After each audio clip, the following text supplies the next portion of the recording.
خبیب رضی اللہ عنہ چې کله په مکه مکرمه کې مشرکین مکه گرفتار کو او په زنجیرونو باندې تړلې دي. امام بخاری حدیث نقل کړی دی بے موسمه میوه هغه ته میلاوېدلې. دا کور زنانه وای ما ولید خبیب رضی اللہ عنہ چې موږ په زنجیرونو کې تړلې په کمره کې بند کړی دی. اخذ وای ما ولیدل دا کور خزوی ما ولیدل چې د خبیب رضی اللہ عنہ مخې ته بے موسمه میوه پرته وه او انګور او انار پراته و. دا کوم ځای نه راغلي وو؟ دا د رب کائنات طرف ته راغلي کراماتو د هغه خو قرباني مو ورکړې وه. قرباني چې بهر ته کله راویسته او کله شهید کاوه. او دا کور زنانه وایي زمونږ یو ماشوم ورغلی وه نو هغې چې کله مونږ بله ورځ قتل کاوه نو مخکې نه هغې چاړه غوښتلې وه چې با لږ چاړه راکوي زه خپله صفایي کوم ځکه بیا شهید کوي. نه هغه څه چاړه په لاس کې ورسره ده او زمونږ د کور یوه وړه ماشومه ورغلې ده او د هغه خواته او هغه سره په دې ورانه باندې ناسته ده ځان څه کېنولې ده. ښځه وایي زه ګبراو شوم چې دا خو مونږ سبا له وجلو راغلی سبا له شهید کوو او زمونږ ماشومه ورغلې ده هغې څه چاړه په لاس کې ورسره ده. وایي زه ویرېدم. وایي خبیب ما ته ویل چې یېرېږه مونږ ماشومانو ته څه نه ویو دې سره مونږ مینه کوو دې سره مونږ محبت کوو. او بیا چې کله سهار راویستو سوری باندې وخېژاو او ورته په هغه ټیم کې یو جمله ورته وایي ته صرف دومره وي او خلاص پرې کړو خیر دی.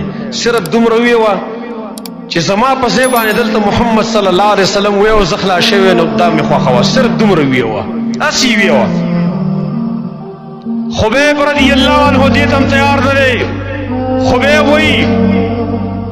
وایي ځکه دلته دې ټوکړې ټوکړې شم زما د هر اندام ټوکړې ټوکړې شي خو په مدینه کې د نبي په خپه کې ازغې نشم برداشت کولی. ته لا دا خبرې کوې چې زما په ځای دلته نبي وي.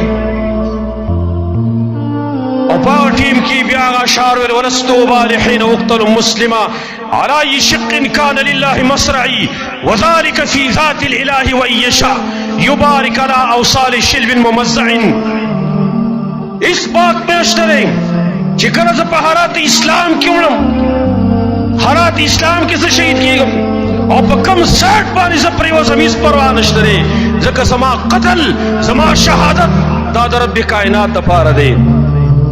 او که اندامونه مې ټوکړې ټوکړې کړي الله په دې کې بېرته برکت پیدا کړي او ځای به کړي. او بیا چې کله شهید کاوه پوزه یې دې کټ کړه سترګې دې ویستلې غوږونه یې دې کټ کړه شونډې دې کټ کړې او بیا یې شهید کړه.